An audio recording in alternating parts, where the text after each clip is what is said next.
बिस्मिल्लाहिर्रहमानिर्रहीम। अस्सलाम वालेकुम नाजरीन। बर्ज सौर यानी टॉरस के प्यारे दोस्तों, अगले 2.5 दिन आपकी ज़िंदगी में फ़िक्री बुलंदी, ख़ानदानी खुशियों और दिली सुकून का एक इंतहाई खूबसूरत और शानदार बाब खोल सकता है, क्योंकि चांद का सफ़र आपके चौथे घर से शुरू होकर 5वें घर की तरफ जा रहा है, जहां एक इंतहाई मुबारक और हैरत अंगेज कंजक्शन बनेगा। यह 2.5 दिन आपको कहां बड़ी कामयाबियां और खुशियां देने जा रहे हैं और कहां आपको थोड़ा संभल कर चलना होगा, आइए तफसील से जानते हैं। अगर चारगान की पोजीशन के हवाले से बात करें तो 18 तारीख को चांद आपके चौथे घर यानी सुख घर, जायदाद और वालदा के घर में 19 डिग्री पर मौजूद होगा, जहां वो पहले से मौजूद सैयारा जोहरा यानी वीनस आपके लगन लाड और पर इसरार सैयारे केतु के साथ मिलकर एक बहुत ही ताकतवर नायाब किरां बनाएगा। इसके बाद चांद आगे बढ़ते हुए आपके 5वें घर यानी औलाद, मोहब्बत, इल्म और तख्लीकी सलाहियतों के घर में दाखिल होगा। अगर हम इस ट्रांजिट के साथ और मुस्बित असरात को देखें तो आप लोगों के लिए बहुत ही शानदार योग बने हुए हैं। चौथे घर में चांद और आपके हाकिम सैयारा वीनस का यह मिलाप आपको एक गहरा अंदरूनी सुकून और दिली खुशी अता करेगा। अगर आप अपने घर की सजावट, मुरम्मत, गाड़ी की खरीदारी या जमीन और जायदाद के किसी मामले पर काम कर रहे हैं तो वीनस की बरकत से वहां शानदार कामयाबी और कोई बहुत बड़ा फायदा हासिल हो सकता है।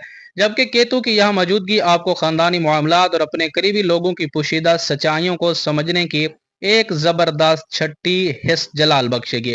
आपके फैसले बिल्कुल दुरुस्त होंगे और जब चांद अपने सफर के दूसरे हिस्से में यानी आपके 5वें घर में दाखिल होगा तो आपकी अकल, फहम और फिरासत और तख्लीकी सलाहियतों को चार चांद लगाएगा, जिससे आपकी प्लानिंग्स इंतहाई मजबूत होंगी। जो लोग तालीम, आर्ट, फैशन, मीडिया या किसी भी तख्लीकी शोबे से वाबस्ता हैं, उनके लिए आगे बढ़ने और बड़ी कामयाबियां हासिल करने के बेहतरीन और सुनहरी मौके पैदा होंगे।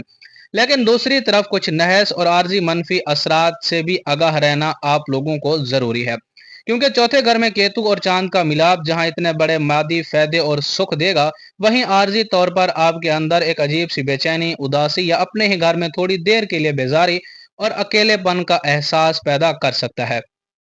और वालदा की सेहत या उनके साथ ताल्लुकात में किसी पुरानी नाखुशगवार बात के सामने आने से आर्जी तौर पर थोड़ा जहनी दबाव बन सकता है, जबकि रिश्तों में हद से ज्यादा हसासियत आपको अपनों से दूर खींच सकती है। और जैसे ही चांद 5वें घर में जाएगा तो पिछले असरात की वजह से मोहब्बत के मामलात में आर्जी गलत फहमियाँ, औलाद की तरफ से कोई छोटी तशवीश सामने आ सकती है।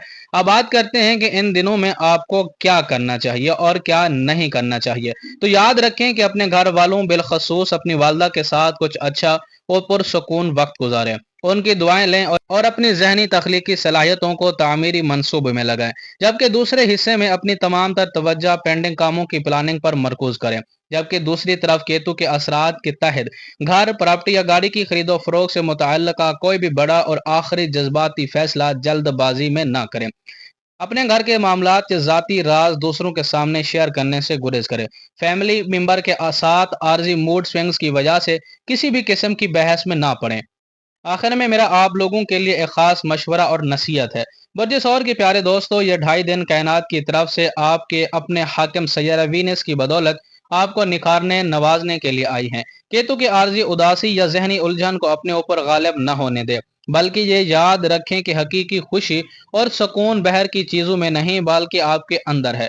इसलिए इस 2.5 दिनों के अंदर पुरसकून रहें, अपने रिश्तों में नरमी इख्तियार करें और इस खूबसूरत मुस्बत तवानाई से फायदा उठाएं, क्योंकि यह वक्त आपके लिए बहुत सी खुशियां और जहनी सुकून लेके आया है। बहुत बहुत शुक्रिया। जज़ाकुमुल्लाह खैर। अल्लाह हाफिज।